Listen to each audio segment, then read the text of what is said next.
Yay! First stream! Which is exciting, but also poorly planned due to lots of things going on in my life. But here we go. Um, so, yeah, welcome to the stream. If you're here, say hello in the chat. Not that there's that many of you here. um, but yeah, so today we're going to just do like a little chat, talk about some things going on at Cantrips Media, and just, you guys can ask me all kinds of questions or whatever. Then I'll probably take this down and put it on YouTube. Um, Hopefully, you guys can hear me because I like went crazy with a whole bunch of stuff. So I have no idea what I'm doing. Is that a surprise? But hopefully, I got this like really fancy mic. Look at that. That's nice. Recommendation from my brother in law. I got a new camera, which is supposed to be 1080p. Um, Thank you. So sounds like you can hear me, so that's good. Um, Hopefully the video camera I set up correctly too, because my camera on my laptop is crap. So hopefully everything works okay. If there's technical difficulties, sorry, first time streamer. I have a whole bunch of questions that I've just gathered from people in the community who have reached out to me before, and things I've gotten from doing this for the last couple of years. So I figure I will kind of go through all of that, but we'll kind of just start with a reminder of um, who I am, because I'm not like famous, obviously, but just kind of talk about my history, and maybe that'll spur you guys to ask other questions or whatever. So that was a suggestion from my husband. So I don't think he's watching, but if he was, he would be proud. Um, so obviously, I'm Kylie. I run Cantrips Media, obviously on YouTube, now on Twitch, because why not make my life more complicated? Um, but I run a D&D based shop where I make handmade journals. I'm like, where's my journal? This is like prototype, my personal one, so like it's like falling apart and it's not the most beautiful, because this is the first one. This is the one I made for me before I started selling for everybody else. But this is the Dungeon Master Journal that I created. So that's where everything started. And from there, I was like, oh, well, I really like D&D. How do I make this something that I can do for a living and enjoy it? I went to school for like international business, and like my entire life, I always wanted to be successful, but I didn't know what that means. Like, it's such a broad thing, success. Like, you kind of have to figure out what that means to you. And it took me up until about like 3 years ago to understand what that meant to me. And so now I actually feel like I'm doing something that I enjoy and that I love doing, and I can share it with other people. So I feel successful now, but for most of my life, I was like, how do I do a career that, makes me feel successful? So hopefully, like, by talking about like what I do and sharing like this passion I have for D&D and everything else, other people can find what they like about running their own business, or what they can find the meaning of success for themselves in a way. But also, like, I know a lot about D&D, so, and I like helping people. So if I can help new players and new DMs, that's kind of the main aspect of my channel. So that is something that I really want to share with you guys, is that continuation of just, building a community, but helping newbies do it, because when I was first starting as a DM, it was like, it was overwhelming.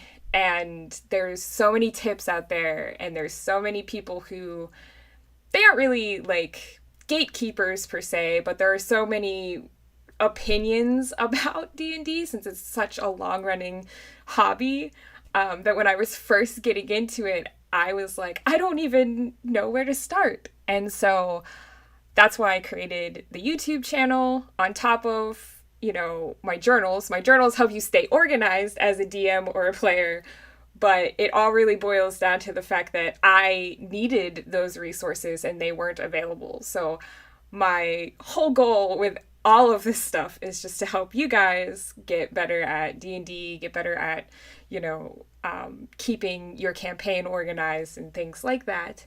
And then also, if you have questions about running a business that's based on a hobby, I'm all like, the book's open. I don't have any secrets. There's nothing crazy that I do that I think is like a trade secret or something like that. So that's just like general introduction, I guess.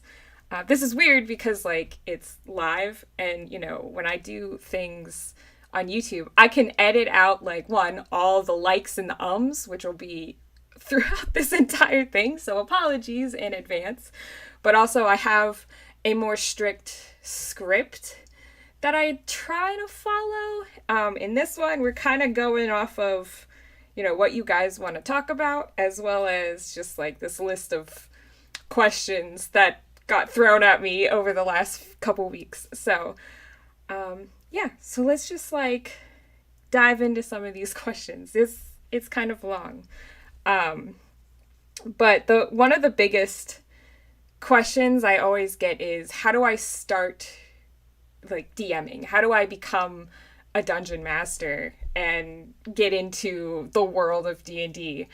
And I always kind of say, just, you have to commit to it. Just like any hobby, it takes time to learn. It takes time to, you know, really get into the feel of things. But if you don't make that first step and commit to the hobby, obviously it's not going to go anywhere. The way for me, especially at the time, because I was poor and, poor college student and didn't have a lot of money or anything of that nature, I was like, okay, if I'm going to do this, like I have to buy the books. And if you know anything about D&D, you have the DMG, you have the Monster Manual, and you have the Player's Handbook if you want to DM. So that's 3 books, and it altogether costs a lot.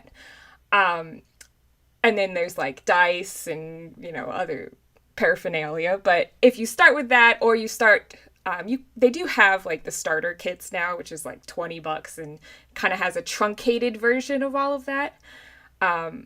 But I was like, no, I'm just going to dive right in, buy the 3 books, and that's my commitment. Like, I've already spent money. So, like, in a way, that forced me to read the manual and, like, kind of figure it out. But it also forced me to gather friends and be like, I want to do this. How do we do this? So, like, the first step is just committing, and you need to find the thing that makes you want to commit. So for me, that was money at the time. But now I think I just want to do it because I like bringing people together. So I make time because of that. I like having my friends together, even virtually, and, you know, playing. I had a one-shot that we ran on our Discord channel, and that brought like a whole bunch of people who've never met each other before together to play, and that was really awesome. So I want to do more of that. But yeah, so kind of just commit. That's step 1. The rest of it is just practice. There's nothing I can say to really prep you for it. You can read all of this advice out there online, but until you actually get into the DM chair behind that screen and you actually just start doing it, you don't fully understand what running a D&D game is. And So on that note, I would suggest starting small. Start with like a one shot. Don't try to get into a huge campaign. I tried to get into a huge campaign and it wasn't horrible, but it was a little overwhelming because then you have to know the whole campaign story and like the lore, and you have this giant module where you has all these different aspects, and you want to try to like drip some of the later parts into the current part, and it just gets too much. So if you start with a one shot, that's your best bet, and then you can get a feel for running just a general game. After that, commit to a bigger campaign because they're a lot of fun. So yeah, that's how to start DMing. The other question I get is how do you start playing? And the biggest thing is finding a party to play with. There are actually, I don't know about every aspect, or I don't know every like area and what, where you're from or anything, but there are game shops everywhere, and you can find a game shop that has like game nights and things like that that'll let you play and jump in. That, if as a player, is a great way to start, because I feel like when I first wanted to play, there was nobody in my friend group who was really into that. And so, I mean, I had my husband, but like, we were still kind of on the fence about it too. We didn't know how much we would enjoy role playing and things like that. So I think having that like a game shop or somewhere where you can just go. There are conventions too that happen, and they also enjoy having players just come in from out of town and just pick up D&D. Having those things available, especially now in a digital age where you can do things virtually with like Foundry and Roll20, that's the best way to just start playing. And you do have to ignore like all of your excuses and things like that. Because that's the thing. Like, what if they don't like me? Or what if I don't role play well? I mean, if it's your first time playing, the expectation is low, and people are willing to help you. Especially nowadays, I think the community is very inclusive, and they want to really pull more people into this nerdery. So I think you'll have a pretty easy time finding a game. Someone asks what my favorite D&D moment as a DM is, and that's when I was playing a unicorn, which I think I've told this story like 8 million times. It is hilarious. We're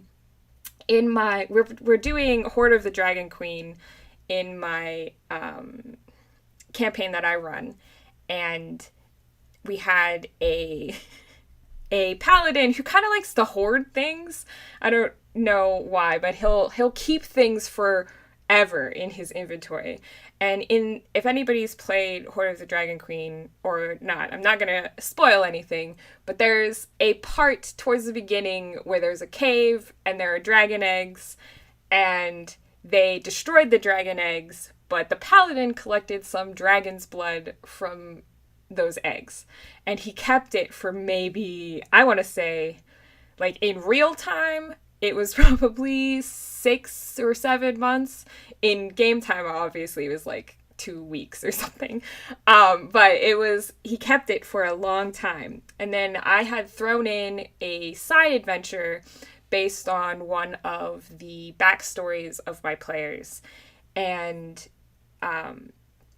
in that, I had made this like demonic circle where these like demons and devils were coming out and like slowly trying to like invade the world, and they had to stop it essentially.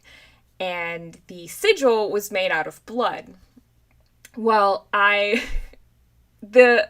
also had, I missed an important detail. It also had 5 crystals. So it was like a blood star with 5 crystals one on each point. And they ended up trying to... the goal was to get them to destroy the crystals, and that would like destroy the portal. But my paladin thought, well, I have a vial of blood. Maybe I can throw it at the blood sigil and like mess up the sigil somehow, and that will stop it, which is brilliant.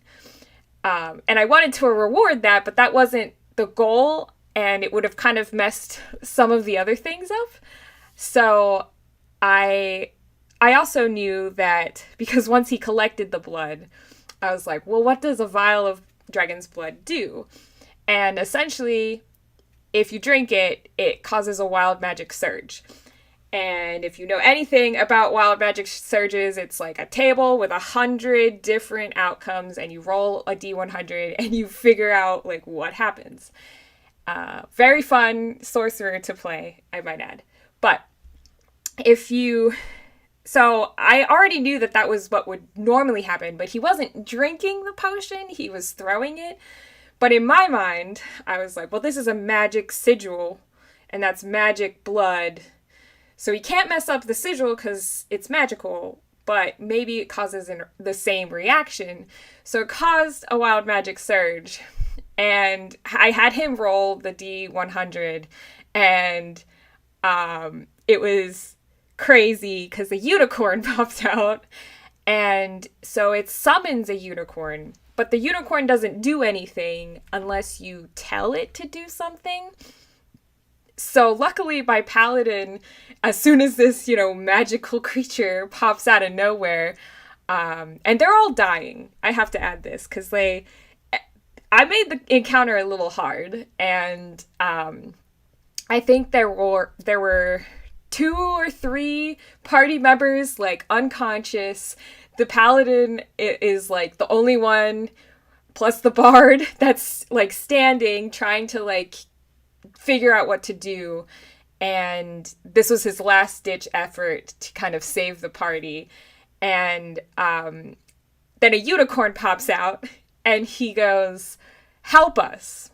And so because he kind of gave it a directive, essentially a unicorn has like all these healing abilities, it was a much higher creature than what the CR level was of many of the monsters in this encounter. So it ended up kind of demolishing everything for them. But I still feel like it was like a super cool moment.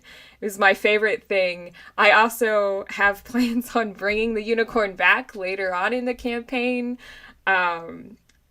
Just because I liked playing the unicorn more than anything else. But that was like the coolest,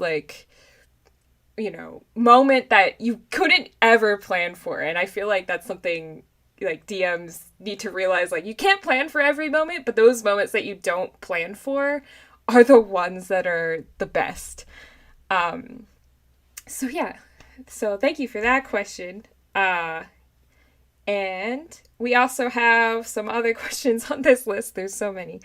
So I have another big one, which is, as a DM, how do I prepare for a campaign?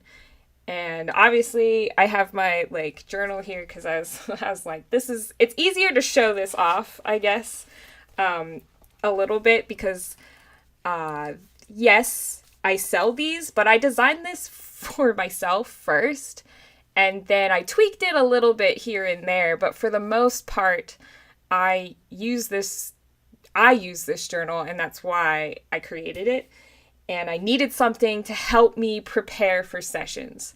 I do kind of follow, I don't know if you guys are aware. I know I've mentioned it before, but I do follow, let me pull that out too, the Lazy DMs, or the Return of the Lazy Dungeon Master. That's the second edition of it, which it's like a really, really short book, but it has a lot of great tips and tricks for being a lazy DM. So you're not prepping so much, so you're not spending hours and hours of wasted time, so that you still feel like you have a handle on the game.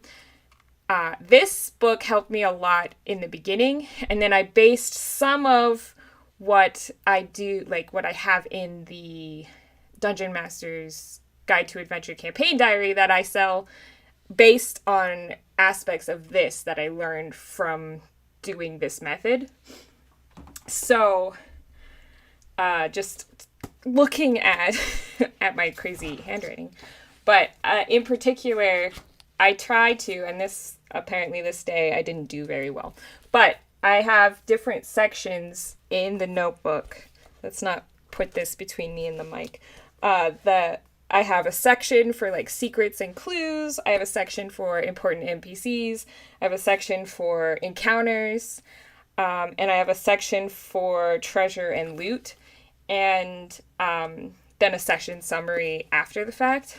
So in these boxes, that's how I prepare for what I want them to know that session. In the guide or the method that I have been using, the major thing is, you just want to bullet point things and you want to keep it short and sweet.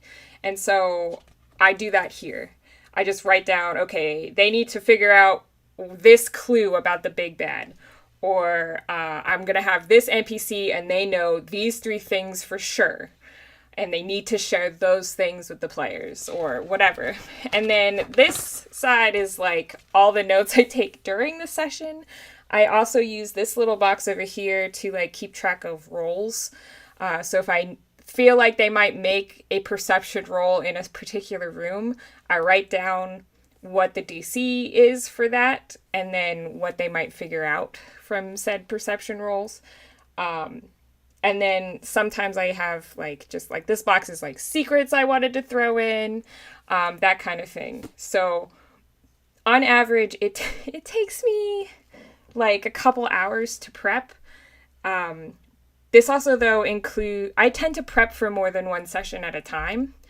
So I know in general what might be coming up. And so that helps me kind of sprinkle those details in as we go through this session. So I do feel like I spend a long time on session prep. And then that doesn't include things like map making. Since we're virtual, I make a lot of maps or have to find maps or whatever. And so if you add that, it's even longer, but I'm a slow map maker. Another question just came in. Do I prefer homebrew games or pre-made modules? I prefer homebrew. Not that modules are bad, but I get bored with them because everything's already thought out for you. So I don't feel like I get to be as creative that way. And I also feel that, sometimes it's harder to remember the facts if I didn't create them, and harder to pronounce names and places and things like that. And that kind of takes away from the immersion a little bit for me. Just as a DM, I don't know how my players feel when I butcher a name like that, but I find making my own stuff, I remember all the details better, and I can improvise more, I can have more fun with it, I can get more creative.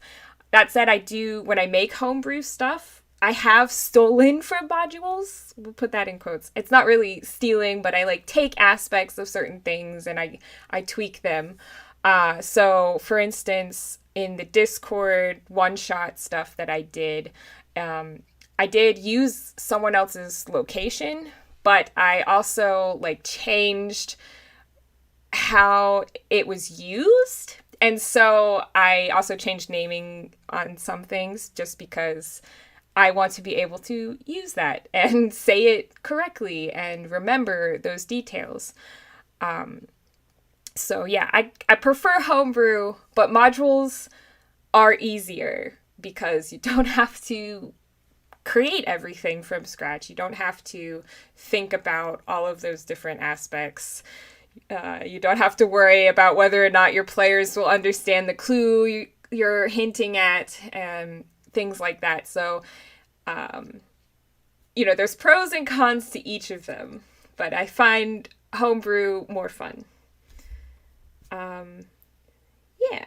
So, some other questions. What do you do with metagamers or rule lawyers. And personally, I don't have players like that, really. My players are really good at knowing what they know versus what their characters know, and that's a fun aspect for them to role play. However, I do have two players in my party that definitely know the rules better than their DM does at times, mostly because they've been playing way longer than I have and they've had more experience. And in general, dealing with that has been easy because we've come to an agreement that at the table, if something happens, I'm going to make a judgment call, even if it might not be 100%, what the DMG says. We're going to go with that so we can keep the game moving. But after that, after the session ends, we can talk about what that rule should have been and make adjustments afterwards, because I'd like to keep my players immersed. I like to keep the game moving. I don't want to spend the whole time looking through the rules and figuring out how to play, unless it's something that might be like game breaking, some sort of spell we are not 100% sure how it works, something like that. Then we make exceptions, but for the most part, it's a judgment call by me, and my two rule lawyers understand that, and they're fine with it. And I think if you have players in your party like that, I would recommend having that conversation with them and figuring out like how comfortable you are with them jumping in the game, or whether you want them to, save that conversation for later. It's just communication at that point. If there was one major piece of advice for a new DM, what would it be? That one's hard because there's so much as a DM. I would say just do it because I feel like a lot of people are afraid to step into the DM's shoes, because in a way, spotlight's on you to make a game that's memorable, and there's so many examples out there of crazy good DMs, and it's hard not to compare yourself to those people. But at the end of the day, the only reason they got to the place that they are is because they jumped in and they did it, and they learned as they go, like as they went. So I guess my number one advice is like, just do it and you'll have so much fun doing it.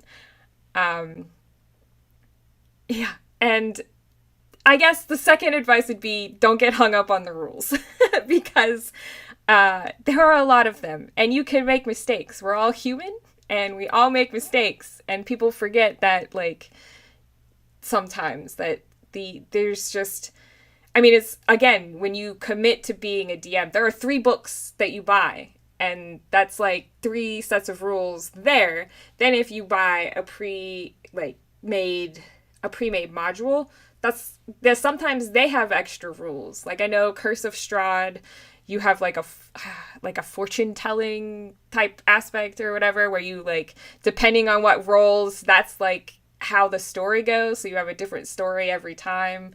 It's like, there's so many different rules and aspects. I didn't run Curse of Strahd. That's just something I remember reading. So that could be horribly wrong. I don't know. But, don't get caught up on the rules and just do it. That's the best advice I think any DM could get. Yeah. Other tools I use, I don't know. Someone asked in my Discord channel, the other big one I use is, so obviously the internet, but like there's so much stuff out there. It's almost hard to like find what you're looking for. So for me personally, I also found I don't want to make items all the time because it's a lot of work, and then I don't know how to balance an item in the story and things like that. So I got the Griffin's saddlebag, which they're actually coming out with a second one, which I also pre-ordered. But it has hundreds of different like items, and it has their rarity levels in here. It's also alphabetical, which is nice. There's like a really nice table in here. Let me show that off too, if I can find it. Yeah. It's a nice table here where it like tells you what they are. So if you're looking for like a bow, you can go through and find a bow that would be perfect for your ranger, or things like that. So this is really helpful because, again, I don't want to create... I'm already making maps.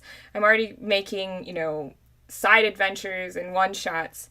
So I don't want to add items that are too overpowered. I kind of want to know what I'm giving my players. So that's one that I really liked. Again, I mentioned the Lazy Dungeon Master one. He also has like a website that goes through some of the more popular modules. As I mentioned, we're doing Horde of the Dragon Queen. So in his series of stuff, he kind of goes through aspects of Horde of the Dragon Queen and what works and what doesn't, and then tweaks it, because Horde of the Dragon Queen is kind of infamous in the fact that it didn't have all the rules 100% for 5e when it was written. So some aspects of it are kind of vague, and it makes it a little bit hard to run as a DM. But now that they have all the rules and they have people who can, interpret them and help you out, it's a little bit easier if you use someone like him to kind of help guide you through running the module. Or you could be like me and just kind of wing it and see what happens. But that, to each their own. So yeah.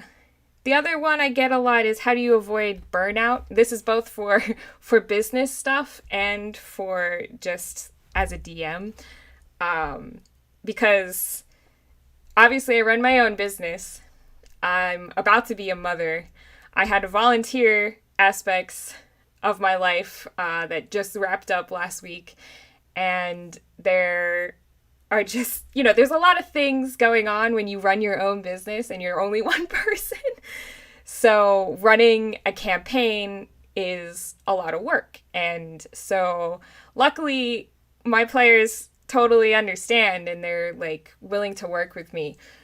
And I think that's the biggest thing, is having a group that's understanding. But you also just have to know what your limit is. And you have to know that it's totally okay to not want to run a game sometimes. It is a lot of work. It's a lot of work on your part mostly. Now, players should be contributing as well, whether that's prepping their own character sheets or making sure they're prepared for the session or whatever.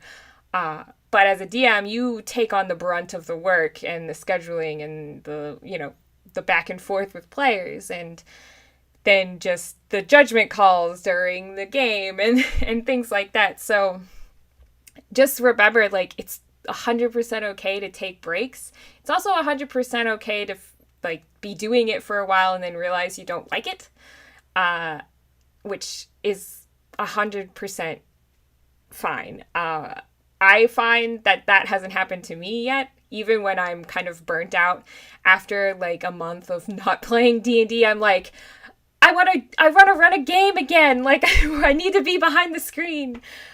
So I don't feel that aspect as much, but it's definitely not something that's for everybody, and it is a lot of work and commitment. So you have to juggle all of that.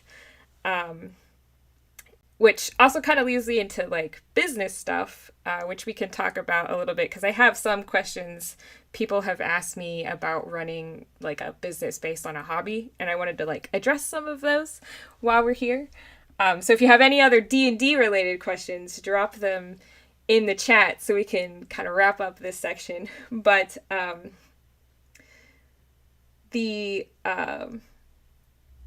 can get to some of the more businessy kinds of stuff. But the other thing for, D&D games that someone asked me was how do you deal with conflict between your players? And again, I have a group of players that are very respectful of each other, and they don't they don't do, they don't argue or anything at the table other than like about rules and things like that, which I think happens at every table, but they're not like arguing and fighting against each other per se. So any issues that have come up have always been brought to me outside of the game. And I think part of that has been because from session 0, I always said, if we have a major issue, talk to me because that is what I'm here for. As a DM, you do have to be kind of like a moderator between, you know, your players at times. And all the players knew me, but they didn't know each other as closely. Like, they had met each other before, but they weren't close friends or anything. They were all close friends with me, but they weren't all close friends with each other. So they did have to like learn a little bit about, you know, how to build that rapport and relationship with each other, which was also interesting for me just to watch and see like my friends become friends. But it's just something I haven't really had to deal with. But if you do feel like you have players at your table who cause a lot of trouble for each other, I would just pull them aside outside of the game and talk with them, because that's the first step. And then you could understand what the problem really is. Maybe it's like a miscommunication. Maybe it's, you know, maybe these two people really don't mesh well at the table. And maybe that means something has to change, or the party dynamic has to change. It gets more complicated if that's the case, but you know, it all starts with just communication. Okay. Any advice for making a good storyline for a homebrew campaign, or just side stories for individual characters? I use a lot of Googling. So for making like storylines and quests and side quests and things like that, first, I always try to get my players to come up with a good backstory, which is hard and like pulling teeth a lot of the time. But even if they give me like 1 or 2 lines of just their general backstory, I can normally use that and expand it. So if you're looking at individual storylines for players, I would start with that. Like, get your players to do some work here.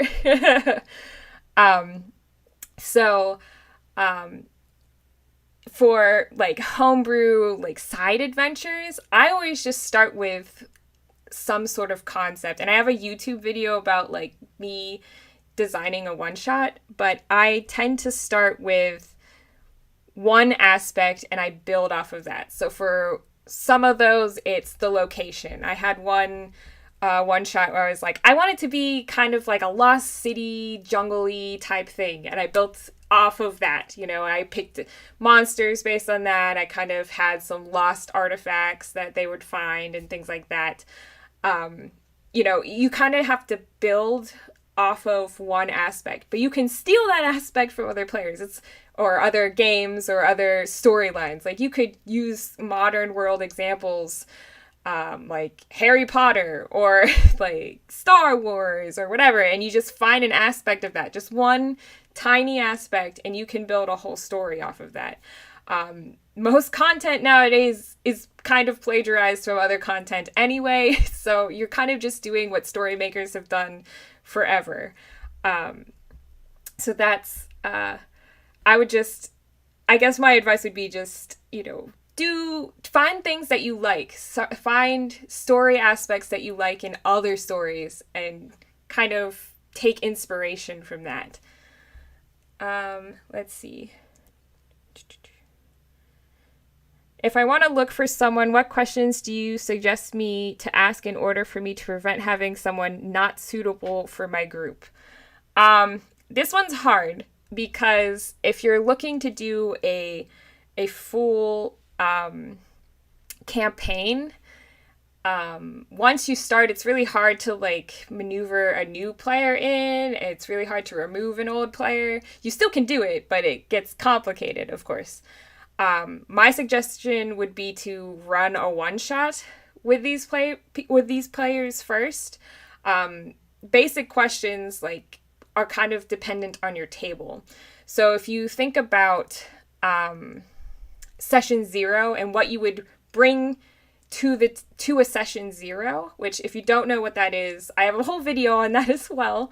Not to promote my own stuff, but you can also find a whole bunch of resources out there for session 0 questions.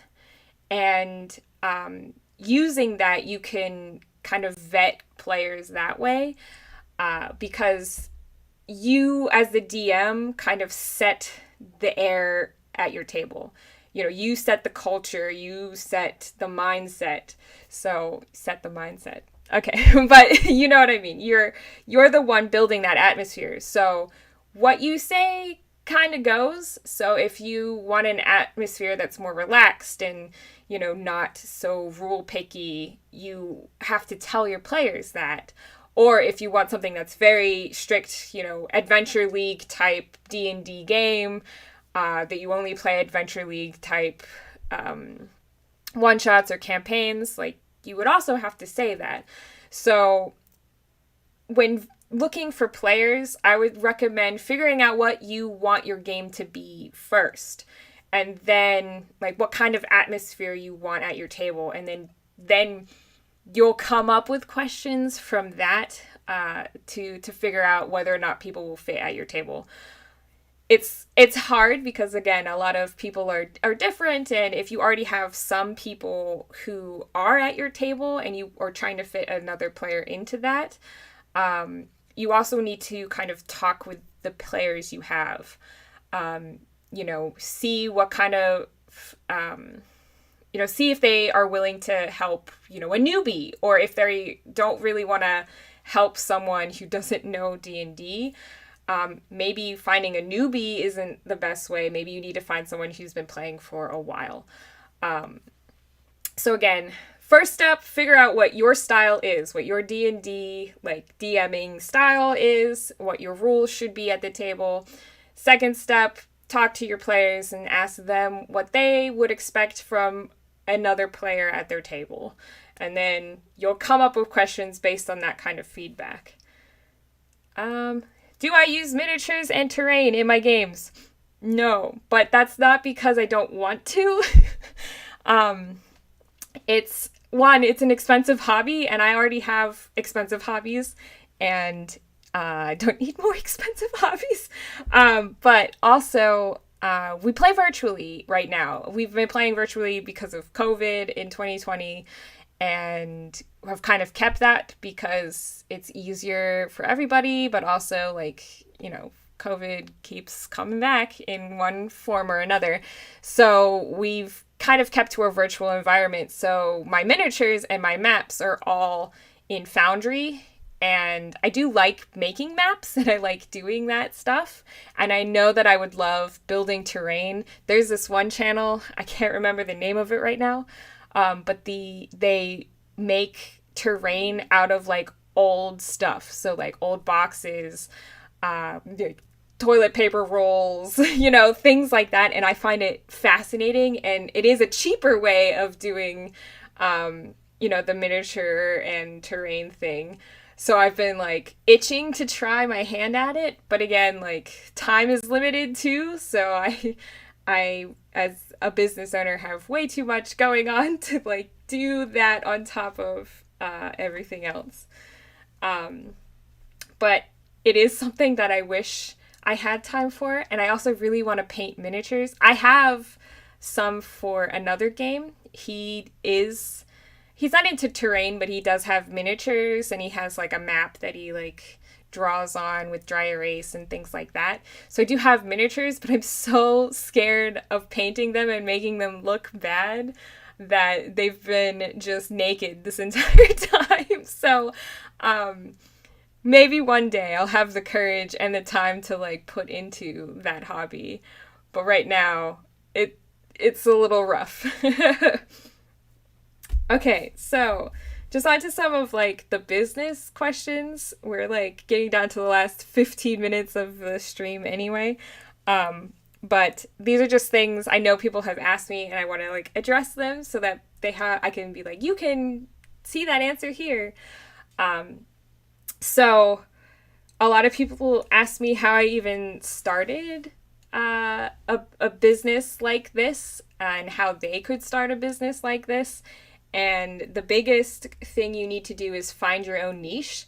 So obviously D&D is a good niche at the time, especially in 2020 when I started this stuff, where everybody was trying to do things virtually and they realized they could do D&D virtually and still have friendships and maintain friendships that way. And so I hopped on at the right time, but also with the explosion of like Critical Role and, Dimension 20 and Dungeons and Daddies and whatever else, it was just a good time to like hop into that realm. The other thing is to you want to make sure your niche isn't so small. So D&D is big enough that there's enough room for all of us, but it's not so big that it's like I'm competing with every mom and pop shop out there. I mean, the competition's still big, but it's not overwhelming. So in the creative world, I don't know if it's something that anybody in this community is aware of, but on Etsy, if you get on Etsy, which is where I started, you can see all sorts of, planner inserts and journals and things like that. And the market is there's just so many people in that trying to make a living off of it. And so many people can do it or like make those that it's really hard to actually make money unless you provide something that is, crazy innovative. So with D&D, there's not a lot of, there are more now, but at the time, there was not a lot of people out there offering, physical journals where you could write stuff down and stay organized as a DM. There were plenty for players. I say plenty, but there were more for players than there were for DMs. And so that's where I started. But I wasn't like the first one to come up with the idea. And that's something I think my husband told me and my brother-in-law told me. It was like, you don't have to be the first one to get into a market to make money. And that like kind of blew my mind at the time because I was like, well, someone else is already doing it. So like, there's no room for me. And that's not necessarily true. So you don't have to be the first one to come up with a product or the first one to do something, but you do need to be slightly different. So in my case, my thing was trying to make it more affordable because I didn't want to spend $70 on a journal that was tailored to what I wanted. So because I didn't want to spend that much money, I didn't want my customers to spend that much money either.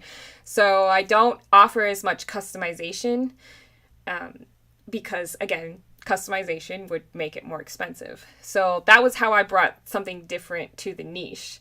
And so that's what you have to look at is if you want to get started in like a hobby business, like there's plenty of people who are doing your hobby already. That's why you're in the hobby that you are.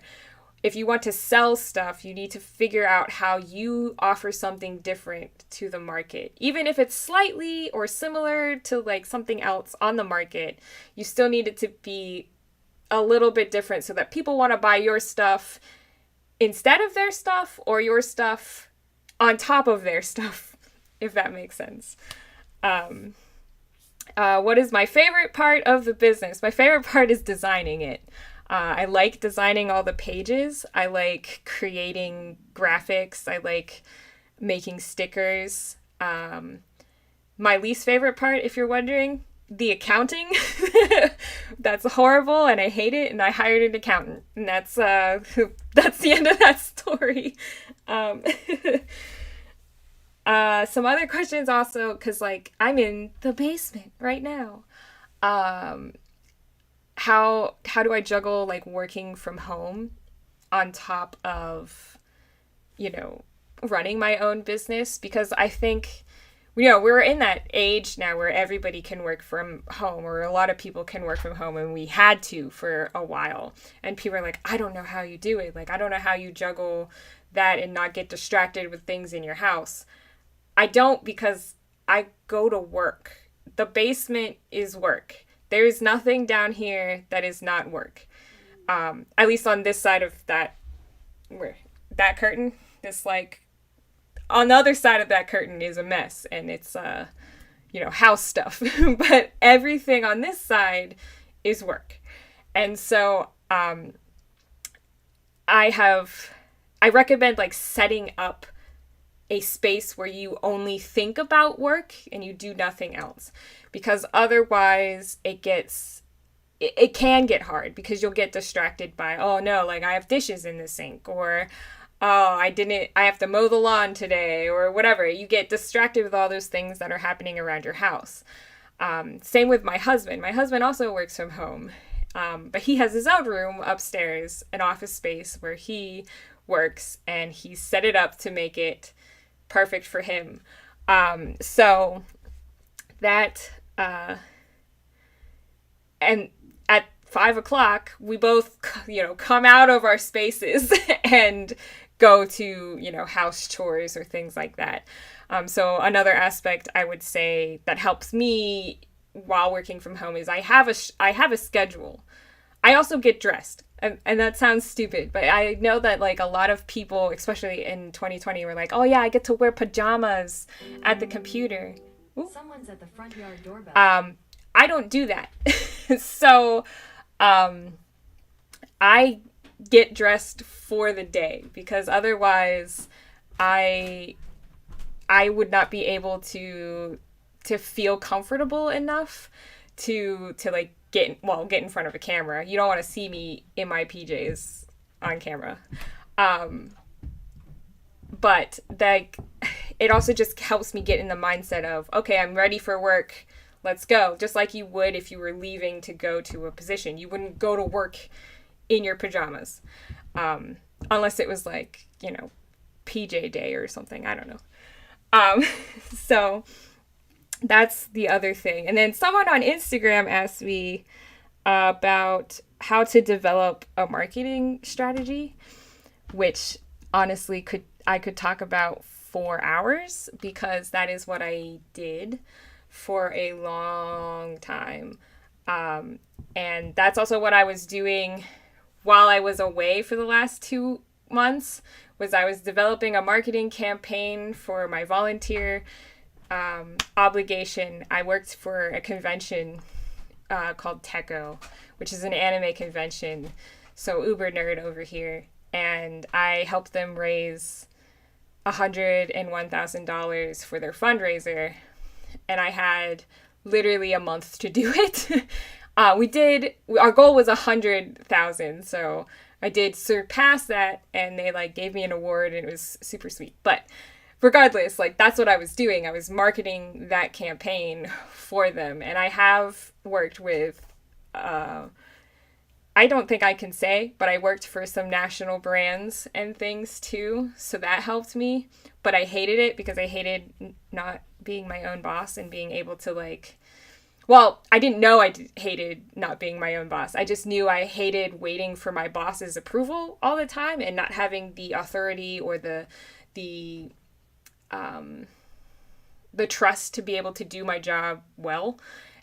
Even though I knew I could do it, and they knew I could do it, you always had to jump through hoops to get some stuff done. And so that's why I kind of started my own business, and I hated relying on other people to like let me push through this vision. Now I have the opposite problem where I take on too much, and I have to figure out that balance somewhere. But anyway, developing a marketing strategy is hard, and it takes practice, and it takes work, and there are tons of resources online to help you get started with that.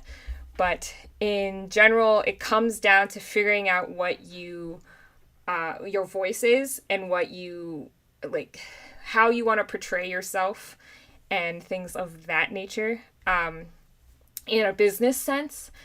And it's not as easy as just popping your products onto social media and seeing what happens. You actually have to think about it. Like, why would somebody want to buy your product? Why would someone want to follow you? Why would you have to ask yourself these questions, and you have to set goals. It's a whole long thing we could spend like hours on, because there's a whole field to developing marketing strategies. And but my advice, I guess, would be to start with what your vision is, what your voice is, and go from there. So for Cantrips Media, I want to help you be organized at D&D and to spread the love of D&D to others. That's pretty much my entire thing in a nutshell. From that, I developed and it's pretty bad because, again, lately with my volunteer organization work, it was a lot of putting my stuff on hold so I could focus on that. But that's where the social media posts come in. That's where, all of my YouTube videos come in. That's where this comes in. I want to help people, and I want to spread the love and joy that I feel for D&D to the hobby, or for the hobby to others. And so, start with that kind of mission statement type thing, as cheesy as it sounds, and you'll be able to develop things that push that message. And that's kind of what you want to do. Do you sell your products in a brick and mortar store? No. I want to. Again, I'm still in the basement down here. The goal is I'm hoping if a retail spot opens up near me that isn't too far away, I was hoping to have it so I was in a brick and mortar store this year. That didn't happen. And now I'm pregnant. So I don't know. I really don't know what is going to happen at this point. I also really do enjoy being at home and working from home and this space, but I have very quickly outgrown this space. This is hard. So all of these shelves are my products. I need to buy 2 or 3 more because I keep adding more stuff and I can't display it. I can't keep it organized because I'm an organization freak, which is why you have these awesome journals to purchase. But I just don't know what I'm slowly outgrowing this space, and I just don't know if I have the monetary capacity to rent a space yet.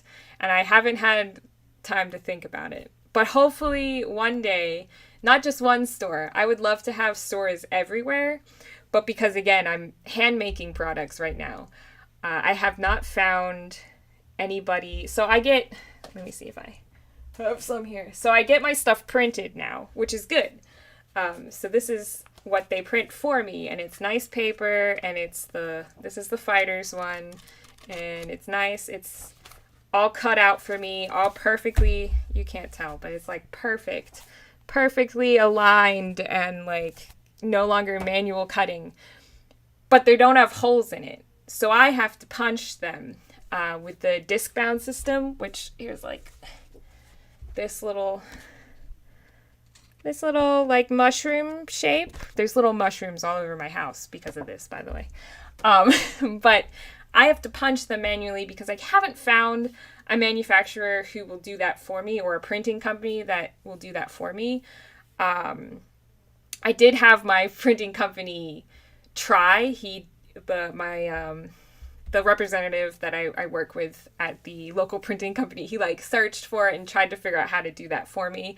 But right now it's just not possible. And hopefully that changes in the future, because otherwise, it's gonna be a lot of manual work. So at the retail store, somewhere in the back room, there's gonna be some like 15, 16-year-old kid like punching paper all day. And that would not be ideal. If I could get it printed and then just shipped, that would be the best, I think. And one day we'll get there. But yeah, so that's a little bit of the business stuff. Oh, and there was one more about the design process, which it kind of matches my design process for one-shots. I look at inspiration from other things, and I think to myself, can I do this, and can I do it better?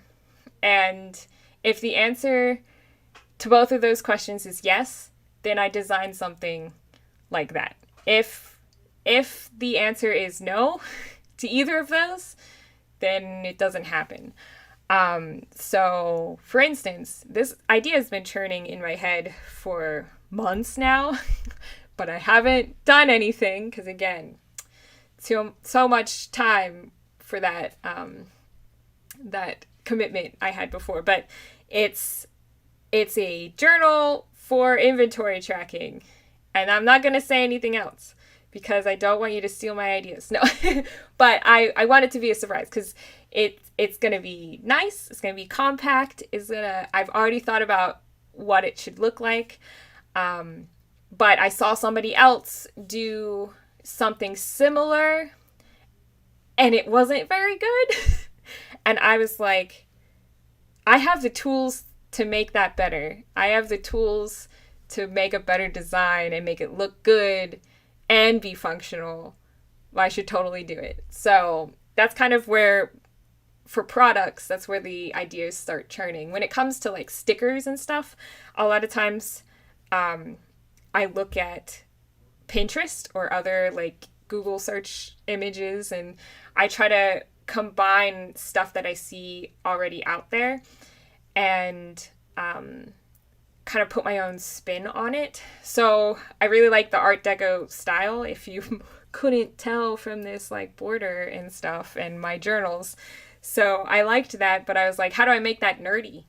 And so I added a lot of D20s and, I added, some wing effects and things like that to make it feel more D&D-esque and more my style. So that's kind of it. Like, it starts with an idea, but then I just think, how do I make this mine? How do I make this my own thing? Then once I have that and I have some inspiration, I'll sometimes pull a few like pictures of something similar or something, aspects of stuff that I like. So maybe I liked like on my shirt, if you can see this book, someone else had a book that was open and I was like, oh, I like that idea. How do I make it look? And it wasn't line art like that. But how do I make it look like the Art Deco style, and how do I make it fit with what I have? And so I took that picture, and then I took some other Art Deco like flourishes and things, and I put those together in a little like doc, and then went from there. And then I do the designing, and then I stop. Once I have it designed, I have to actually make myself stop working on it because I'm a little bit of a perfectionist. And that's bad because it prevents me from getting stuff out there to you guys to use. And so what I end up doing is I get it to the point where I'm like, if I could spend more time on this, but I like know that if I do, I will keep doing it. And I've learned what that threshold is just based on my design process. Then I stop and I don't look at it for like 2 or 3 days. And then I come back to it and I look at it and I'm like, how do I feel about this? If I don't feel like I need to change anything, or if I like show it to friends and family and they're like, oh yeah, that's cool, and they don't have suggestions, I go with it and then it gets put out to you. That happened with a lot of the covers for all the journals. I don't know if I have any here. I do. Well, I have the Scrivener one. Oh, it matches my shirt right now. Oh, so beautiful. on the camera. But yeah, so like this, I I think I messed with the little scroll. Oh, and the feather. I messed with the feather for a very long time. And then I was like, no, if I'm now just like doing the same thing over and over again. So I paused it and came back a couple days later, showed it to my husband. I was like, "Do you like this design?" And he was like, "Yeah, I like it." I was like, "Do you have any suggestions?" And no, nothing. So then I put it on the cover. If I look at it too long, I might start feeling like I need to adjust things. But that's a personal thing at that point. It's no longer because the design is bad. It's just because I feel like I could do better, and I think I have high expectations of myself, so that happens a lot. Oh, have you ever collaborated with someone trying to publish a book to pretty it up, like page layout, borders, and all that? No. However, I'm hoping to do that. Um, or do you offer similar service? I don't currently, but I would totally be down for it. I have just recently started working out or reaching out to other collaborators in the D&D space. And so I have something just came in today from a map maker that I'm excited to like get my hands on and like edit the video and all of that. But I am looking to do that. So if you have suggestions, send them my way. But currently I'm not doing that. It is something I've thought of too, because like if you look at, I mentioned this book earlier, but if you look at like the Griffin saddlebag and stuff, like someone had to go in here and make all these layouts and stuff. And that's stuff that like I kind of like doing is the layouts. I'm not very artistic in the sense that I'm not very good at like creating like cartoons or like drawing items or, I'm not that kind of artistic. I'm more creative when it comes to making designs look good. And that's just from my marketing background and from being able to, and having to do things for like flyers and, all of those really boring aspects. Now I can do those in a more fun, like D&D way so that it looks, more like this and has like, different sections and has a style without, and still being useful and things like that. So if you have suggestions, send them my way. I'm open to collaborating with others. But again, I really just started reaching out to others. So yeah, any other questions before I wrap this up? Because we're already over time, which is surprising because I was like, I haven't advertised this properly, so I don't know if anybody's going to show up. So, thank you for being here and listening to me ramble and asking questions. And if I think the stream is doing okay, so hopefully in the future I would like to do streaming for D&D games and things like that too. If someone had like art and the story encounters, you could make it look like an actual book. Probably, yeah, I probably could. You're fine. You're fine. But yeah, I probably I could do it. Not probably. I could do it. I just would have to know what their vision is because again, if you're working with other people, my vision might not be the same as your vision. So it would require communication so that we're both on the same page. But yeah, that's not something I would have a hard time doing. But yeah, thank you for joining me today. If you liked this, you can subscribe to me on YouTube and Twitch, although most of you probably already are. And hopefully we can do this stuff again. So thank you so much, and I'll see you guys next time. Okay, bye-bye.